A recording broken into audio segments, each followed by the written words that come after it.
Millions of viewers are familiar with Fannie Flagg for her zany antics over the years in Alan Funt's Candid Camera. But she did a lot of stuff like that. She's a girl who doesn't know the meaning of inhibition. And now she's in a vastly successful series, which we, of course, carry on CBS and Channel 11, The Dick Van Dyke Show, which, interestingly enough, has Van Dyke playing a talk show host, which is wonderful for our purposes.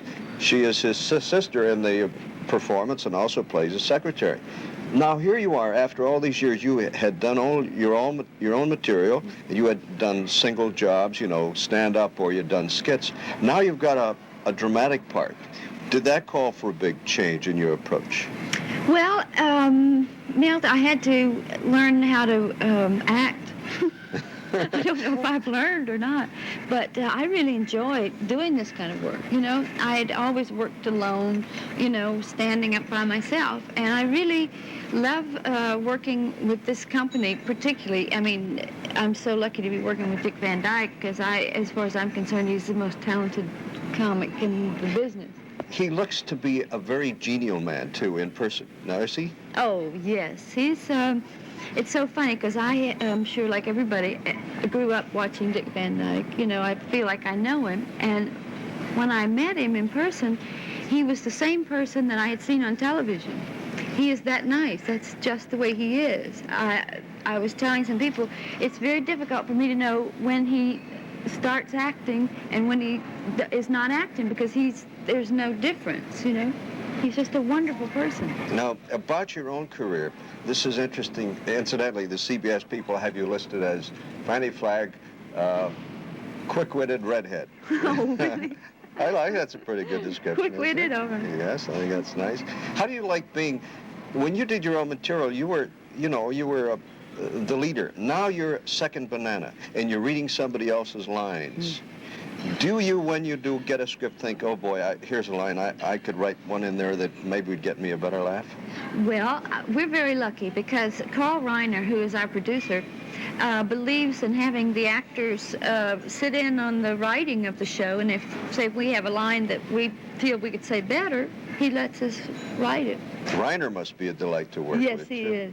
He really now, is. I've read that some of the cast, because the show is shot in Arizona rather than in California, where most West Coast action takes place, are a little restive. They have families back in L.A., or there isn't that much to do in where carefree Arizona. You, however, have taken a house there. Yes. It is true that some of the cast is not too easy living away from L.A. Well, it was very difficult the first year because, for instance, Hope has 2 children, and they were in school in California, so it was difficult for her because she had to fly back to California every weekend. Right. But this year, she brought her children to school in Arizona, so it's much better. And you yourself live in Scottsbluff. Yes, Scottsdale. Scottsdale. Scottsbluff. Scottsbluff, where is that? That's a good place. Scottsbluff, Arkansas, isn't it? I don't know. I don't even know where I am Sounds good. today, to tell you the truth. Sounds good. Do you like living in Arizona, though? Yes, I do. I miss the South, though. I really do. I'm a dyed-in-the-wool Southerner, and I miss trees, and I miss water, and there's very few trees in Arizona. It's all cactus.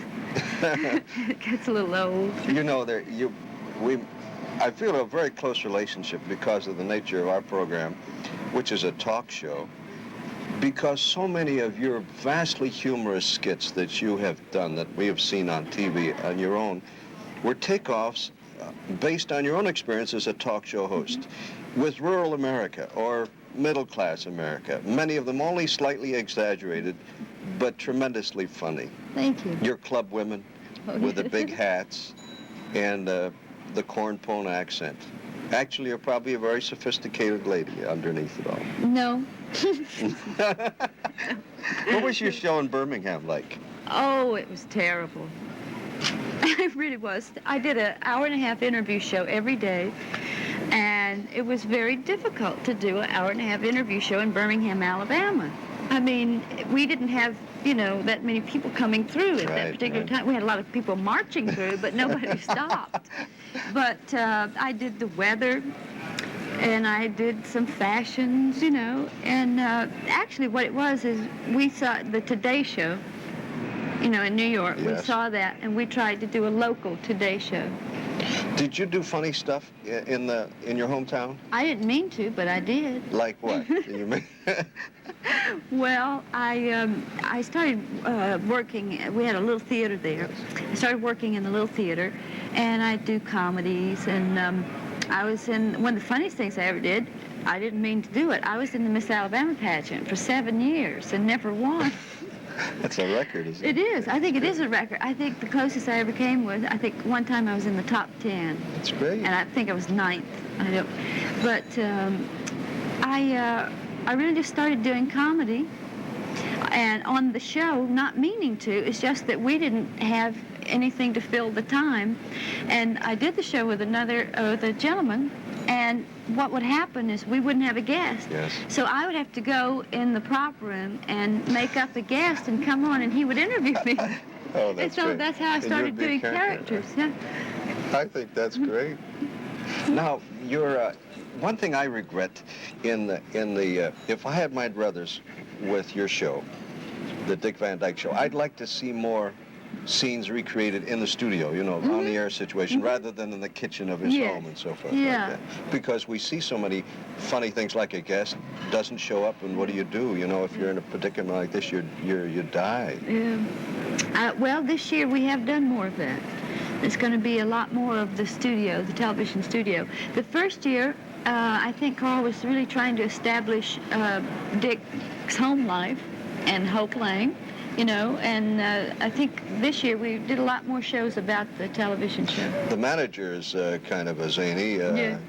What's it? Marty Brill, yes. Mm-hmm. I saw him on a talk show one night telling all about his personal life and his marital problems. Yeah, you learn a lot about things like that. The only thing one wonders about is that would a TV personality in a city the size of Arizona have a manager of his own? Would that be realistic? Well, I don't know. A lot of people have asked that. You and I know. I think we know the truth because, we don't have managers, right? I certainly don't. I'm coughing it all up for the mortgage, let alone kicking it to a manager. Well, I think that's a little poetic license Carl took there. But he's an amusing fellow, and he's very good to have. And you are, too. Well, and thank you. It's very nice of you to appear on our program. Well, my we wish pleasure. you as many years of residuals on the Dick Van Show as you'd like. Thank you. Fannie Flagg, who plays the likable and lovable Mike Preston on the Dick Van Dyke Show, our guest. And thanks to you very much Thank today. you, Milton.